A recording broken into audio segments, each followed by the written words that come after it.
Oh, you're in the way. Oh, sorry. After losing about a week's worth of work to the nasty cold I'd had, you might still be able to hear it in my voice, we were keen to make headway with the repairs to the ceiling and floor. With Bunty's help, I'd managed to cut the plasterboard to size the night before using a head torch in the dark. All that was left was to offer it up to the space and mark it for final trimming.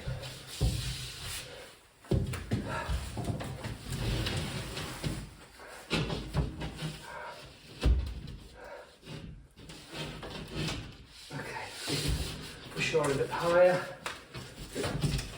That's it. So yeah. Are you able to stand sideways on the ladder or not? That's it.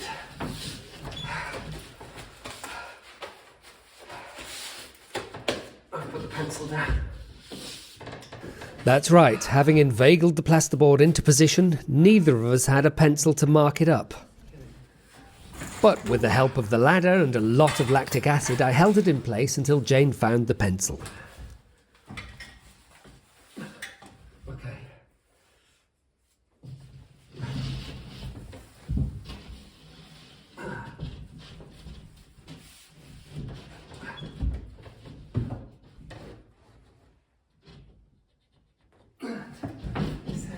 It's okay. So much heavier than it looks. It'd be easier for me to take it upstairs than back down.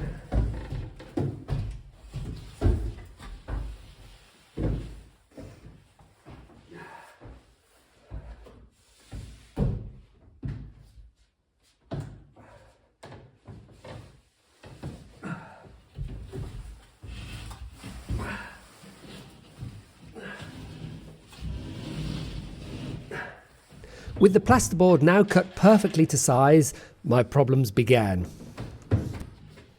Without a prop, it was hard to hold the plasterboard while screwing it into place.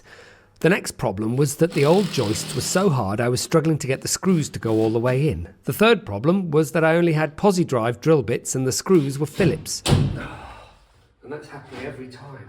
I resolved to get the board roughly held in place, and I'd go and buy some shorter plasterboard screws and some Phillips head drill bits. I fought valiantly and finally won. And then about 5 minutes later the plasterboard fell down. Welcome to Jane's Find of the Day with Jane. Hello and welcome to this week's episode of Find of the Day at Chateau Pican. Today I'm going to be talking about this lamp. I've been able to identify its maker easily, and his name is Hans Kugel, German designer of furniture and lighting, and his heyday was the 1970s, and this was made, I believe, in the 1970s, although he also designed lighting and furniture from the 1960s through the 1990s. I think this one is from the 1970s.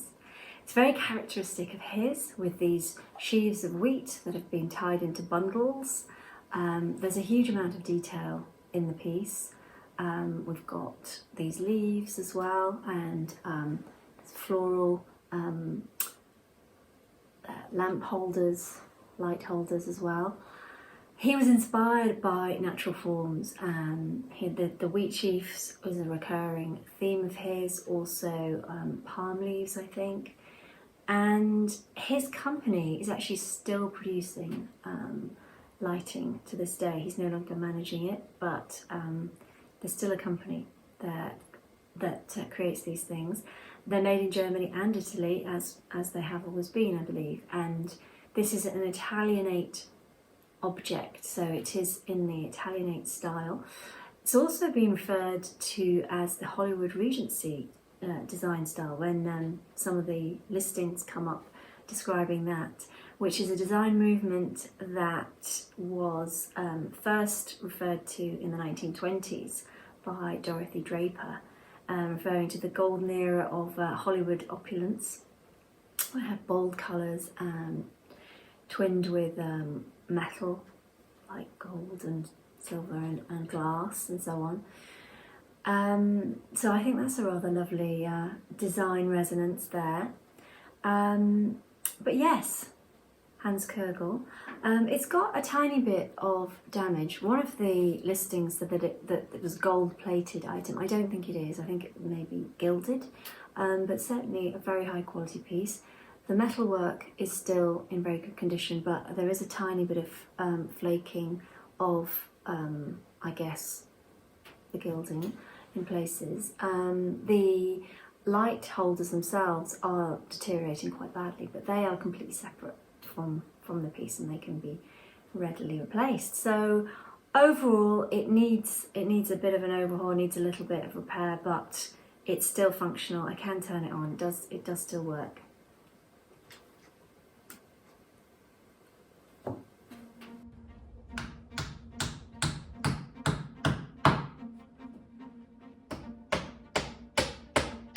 It was freezing at the chateau and past time for me to get the curtains up in the kitchen.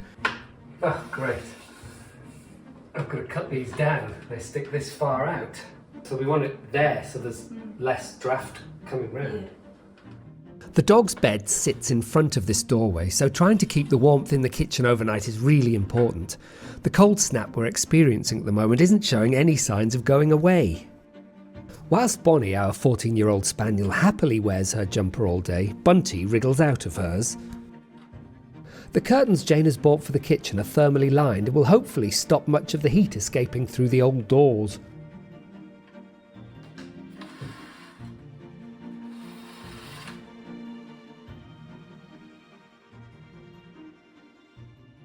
It's a beautiful day, but very cold outside. But in here, it's 14 degrees because of the big windows. So I'm here to check up on my seedlings, and these two pots are pretty disappointing. These are Delphinium Percival, and nothing sprouted yet. So we'll draw a veil over those, but this has got some hollyhocks in, and although they haven't all sprouted, I've got quite a few there. And this is one of the Delphinium King Arthur pots, and they have gone crazy. There's also a lupin there, which has survived, done really well. So yeah, I've got loads of the King Arthur Delphiniums. So I've got loads of King Arthur Delphiniums there. Now I've got a couple of hollyhocks, not tons, but something. More Delphinium King Arthur, and they are my favourites. So funny that I've only got that variety, but that's, if I had to choose one, that's the one I'd choose. But here are my lupins, and they are magnificent. They are well on the way to becoming little lupin plants. They've got their first true leaves, so I've got some pots and I'm going to prick them out, pop them up.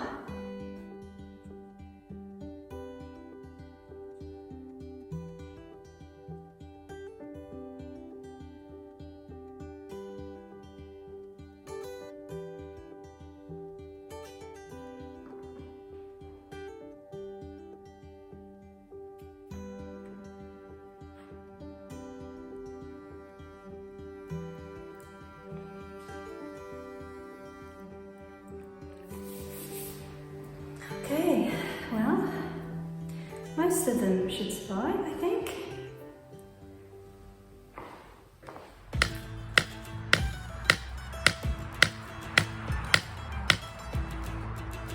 Might seem really silly of me holding the top here, but I'm worried that it'll split.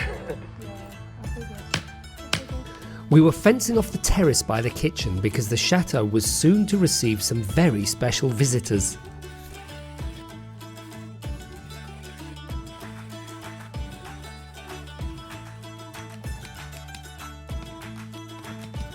Once the fence was finished, all we had to do was wait until the next day.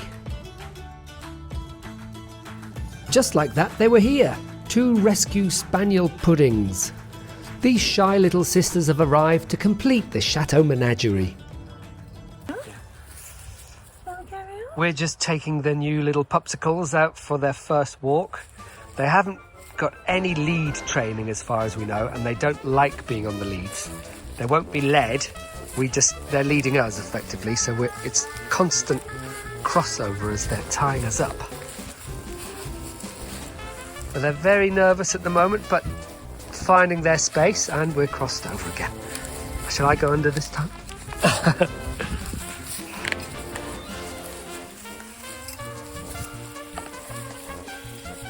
The one I have is the bolder of the two. The one that Jane is leading, who is trying to go behind me, is a lot more timid.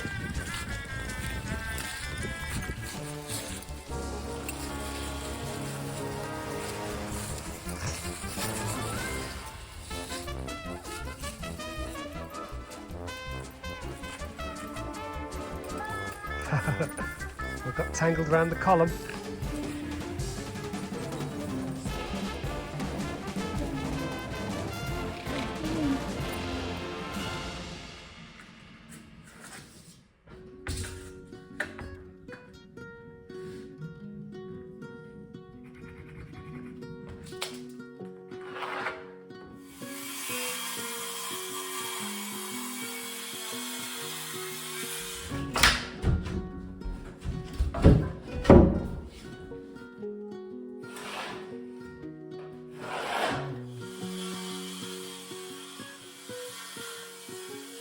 Back in the land of work and still cursing the damned plasterboard, I decided to get some work completed above the ceiling instead. I cut an OSB floorboard to fit and topped it with ply. This will enable me to use the thicker tiles which I thought were going to go to waste.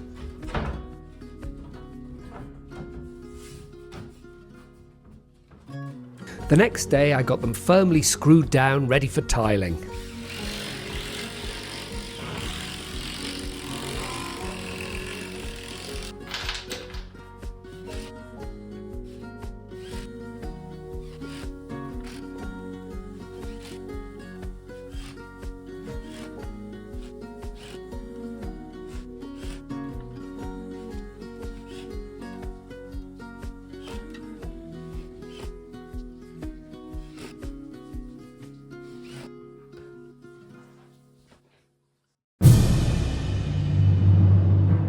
The moment that perhaps none of you have been waiting for.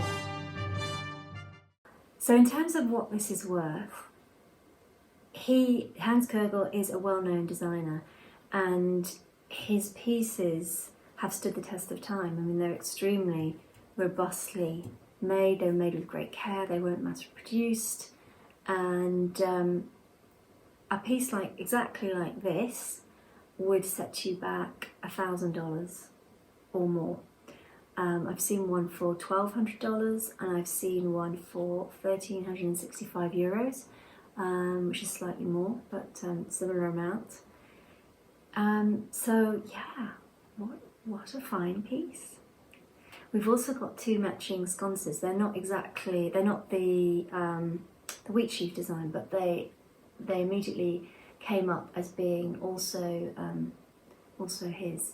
So we've got to make this theme for wherever this ends up being.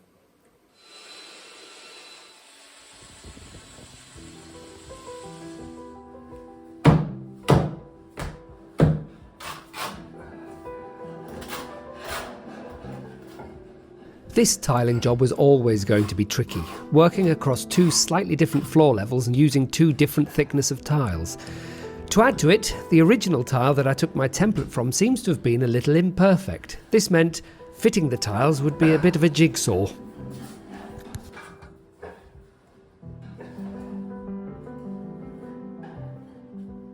I'd hoped to use the plastic tile levelers, but the thicker tiles were too thick, so I had to do it by eye and spirit level.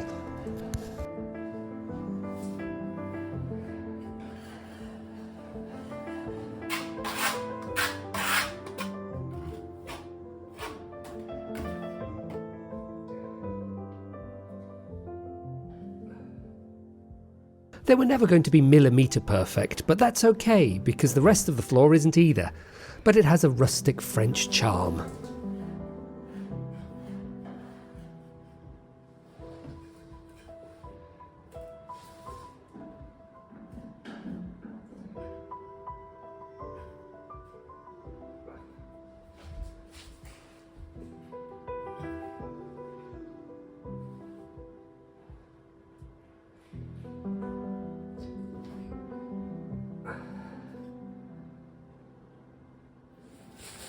After a couple of days settling in, the new girls were growing in confidence, and we decided to let them have a run around with Bunty.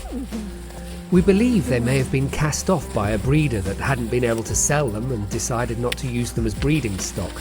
Anyway, they're very timid and scared of humans, and their rehabilitation is just beginning. But they're already having lots of fun here at the chateau and doing really, really well.